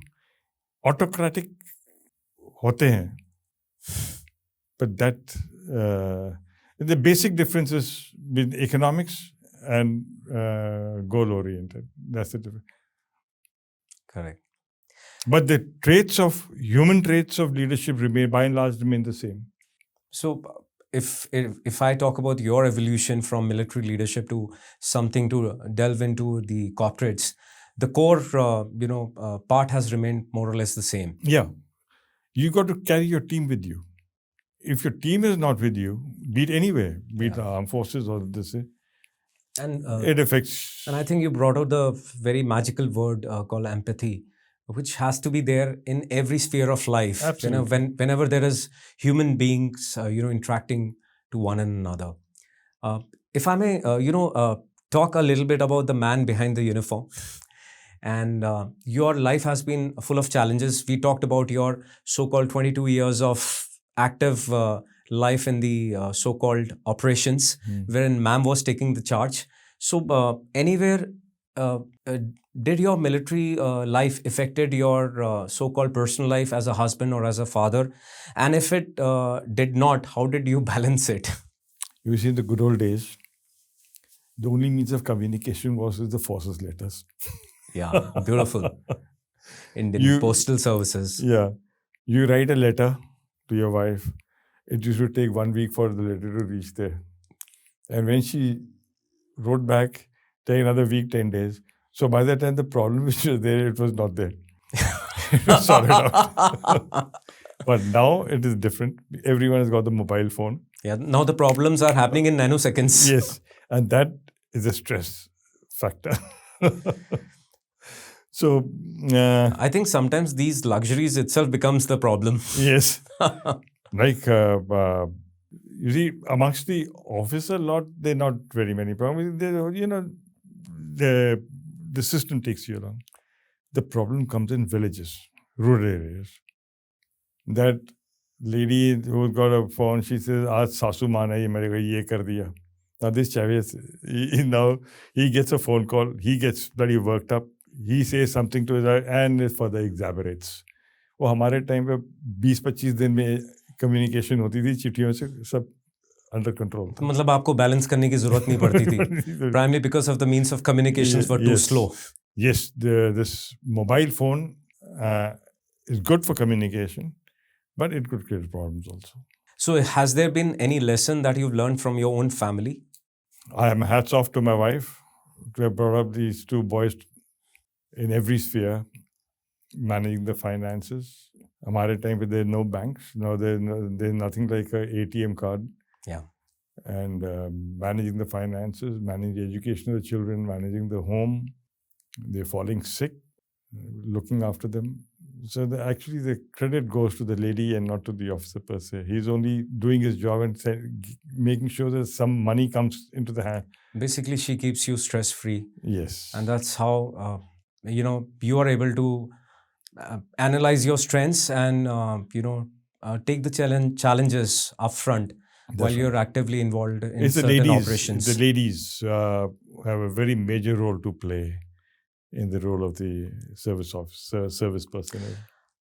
और वो कहीं ना कहीं role हम उसको उतना महत्व अपने मंच पे नहीं दे पाए हैं, तो पहले भी इस बात का जिक्र हुआ था और अब कहीं ना कहीं I am forming up that somewhere in the future course of my actions, the next step will be to invite a lady behind the uniform. बिल्कुल आप बुलाइए. Behind the uniformed men. बिल्कुल बुलाइए. वो आप खुद बताएंगे क्या उनमें क्या प्रॉब्लम्स हुई हैं. मैंने तो बहुत चीज़ें सुनी हैं. अब आई थिंक ऑडियंस का भी टाइम आ गया सुनने का कि एक नारी को जो कि एक फौजी का घर संभालती है, उसके क्या क्या चैलेंजेस होते हैं. With the next thought, if I may, now we're getting a little candid towards the so-called drawing towards the end of the podcast. At this point of time, what does happiness mean to you at this point of time? And what was happiness to you, 40 years back? All right. Happiness was earlier. Yeah, 40 years back. Yeah. When I did a job and I got the appreciation, I was happy. It gave me a lot of strength for the next one. Appreciation is a very important facet in management and even in leadership. There's one leader who appreciates a job and he gives the impetus to the chap to rise. Another chap is, he'll find 5 faults. वो अच्छा काम भी खराब हो जाता है. Correct. That is one. Now, after retirement, I have been keeping abreast with what is happening around the world. And also, क्या हो रहा है अभी.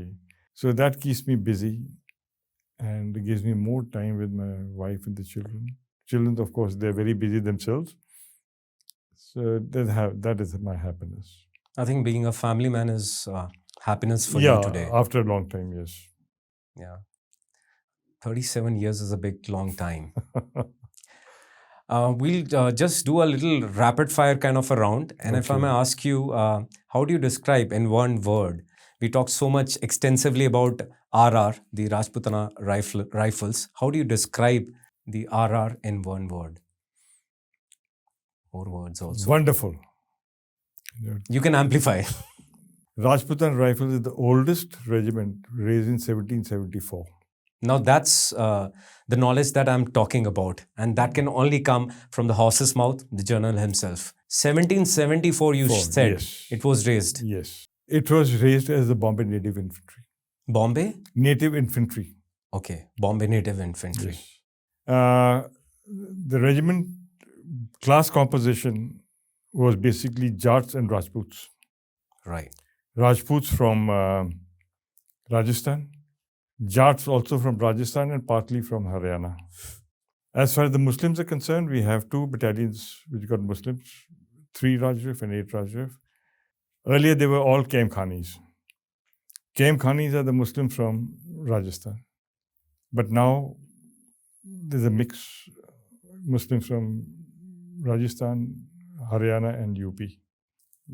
And as I mentioned earlier, there's no difference between them. They're all the same. Very tough troops, highly disciplined, and highly trustworthy. And my command tenure of nearly 3 years in the battalion, I only had 1 orderly room. Beautiful. Yeah, I mean, I had highly disciplined. There were no disciplinary problems. So I think that one of the finest regiments you can come across. We have a different traditions than the other regiments. Our accoutrements are all black. Okay. Earlier, our marching speed was 140 paces a minute. Other regiments are 120. Oh God, you're going on to the cadence level now. Yeah. Why? The rifle regiments were always used as the advance guard or the flank guards. Okay. That is why the uniform, earlier the uniform of the troops used to be red tunic, black trouser. In our case, it was always green because you had to move ahead as the advance guard or the flank guards. The badges rank were black so that they don't shine. Total camouflage. Yeah. So, but now, as far as till the rank of a colonel, accoutrements remain the same. Brigadiers and above now they come on to one standard format. Yes. Mm. But it's so interesting to understand, the various traditions of different regiments, and that can only get amplified, when I have, amazing guests like you coming on board. Sir, I don't know if we owe anything to nation. Do we? And if we owe something to nation in general, what do you think we owe to the nation, sir? We owe to the nation loyalty, and in uniform, our blood if so required. You can't have it more than that. A chap who's prepared to give his life for the nation is the biggest sacrifice a person can ever have. True. And we owe it to our nation. Sir, what is your go-to stress buster after a long day? Is it music? Is it walk? Or is it just silence? No, it is walk, play with my dog. Yes. And watch the TV. And of course, when I am like I've come to you, one has to, Be for abreast. various things, one has to take a lot of reading and preparing, that sort of a thing. Though we, during the initial stage of the podcast, I did ask you about, if it was not army, then what other path it would have been. Now, again, I ask you, if, let's say hypothetically, if it was not army, what would you have been? Don't tell medical and doctors. That is the only option I had. I did my pre-medical. I got through for the Armed Forces Medical College. Really? Yeah. You mean AFMC? Yeah. So if it was not the Indian Military Academy, I probably would have gone to the Armed Forces Medical College and become a doctor. That itself is a part of the so-called Indian Armed Forces. So Yeah. इस राह पे या उस राह पे आपने देश की सेवा ही करनी थी। यूनिफॉर्म तो वहाँ पे भी पहननी पड़ती। बिल्कुल, एग्जैक्टली। तो यूनिफॉर्म से तो कहीं ना कहीं आपका डीएनए जुड़ा ही हुआ था। रहता। Sir, in few words, what's your message to the young officers of the Indian Armed Forces today? You see, there are three basic characteristics of anyone, for that matter, in uniform. Courage. Courage is one. Loyalty. And honest to yourself. As I mentioned earlier, work hard, play hard, keep abreast with the changing times, get technology savvy. This is what the requirement of the young officers in the present environment. How beautifully said. Courage, honesty, and loyalty. I think this doesn't just go with the officers of the Indian Armed Forces, it goes with every single citizen of this great Bharat. And I think what makes us great is these very, so-called the bedrock of the entire ideologies that we need to instill in ourselves. Yes. Now, when I say courage, physical courage is one. Mental courage. You have to have the courage to stand on your own 2 feet and tell this is right or wrong. That is courage.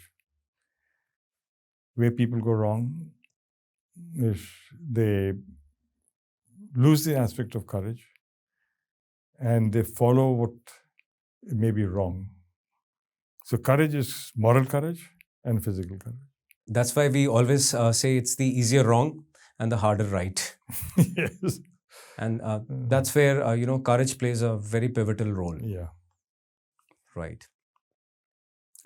Towards the end of the podcast, it's been my purpose to, connect and, make our connect of the guest with our audience. And as you had, rightly mentioned that we are the biggest youth of the world in terms of the population. Young age, yeah. So what is your message to the youth of the nation? The camera is watching you. Younger generation, the future of the nation, be it any field they go into. And be honest to yourself. Nation is number one. Don't get involved with these communal aspects. We are Indians, and we are Indians, and not this caste and that caste. So keep that. Nation and nationalism is the first and the most important lesson which I have for the youngsters too. You know, sometimes it becomes very difficult for me as a podcaster to ensure that entire journey of my guest. Here we elated and talked about 37 years of your active service. It's so difficult to crunch it down to so-called 1 hour or 2 hours. That's the only thing that I can do. I bow down to your courage, your honesty, your loyalty to the nation, your dedication. And, you know, it's purely and purely because of fine officers like you, जिसकी वजह से हमारा जो sir है ना हमेशा फ़क्र से ऊपर रहता है. Our forces are proud. Yes, we are the not just one of the finest armed forces of the world. We truly, actually embody that so-called strength that our adversaries, they fear.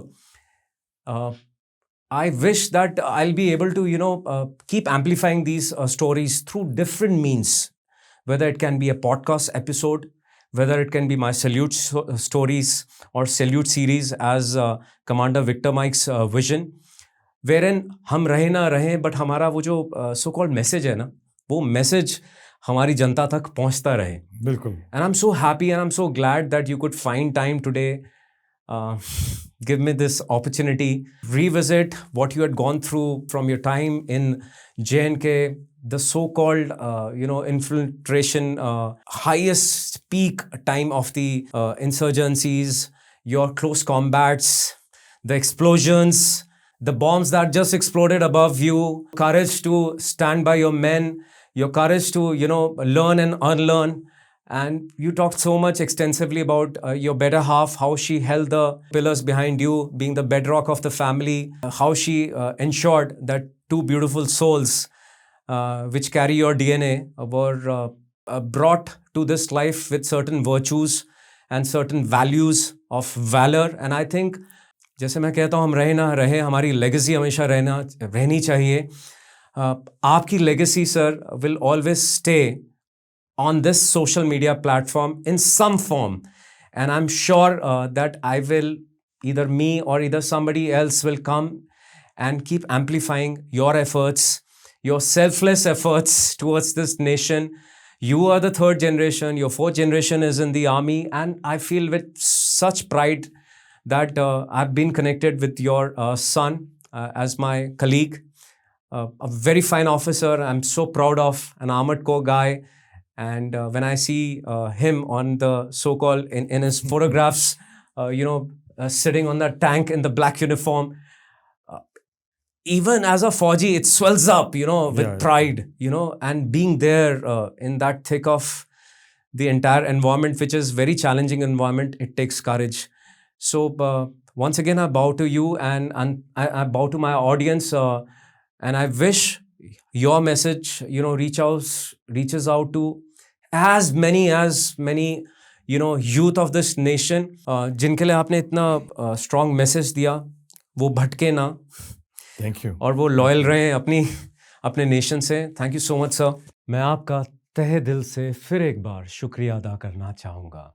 आप सभी के support से मैं ऐसी inspirational stories इस मंच पर ला पा रहा हूँ. And if you trust me, in stories के पीछे ये जो लोग हैं, इनकी दास्तान शायद आपको कागज़ के पन्नों में भी नहीं मिलेगी. इसलिए मेरी फिर आपसे एक बार दरखास्त है, please don't forget to like, share and subscribe to commander Victor Mike's channel. आप सभी के सपोर्ट से हम आगे भी और इंस्पिरेशनल स्टोरीज़ अपने मंच पर लाते रहेंगे. जय हिंद, जय भारत.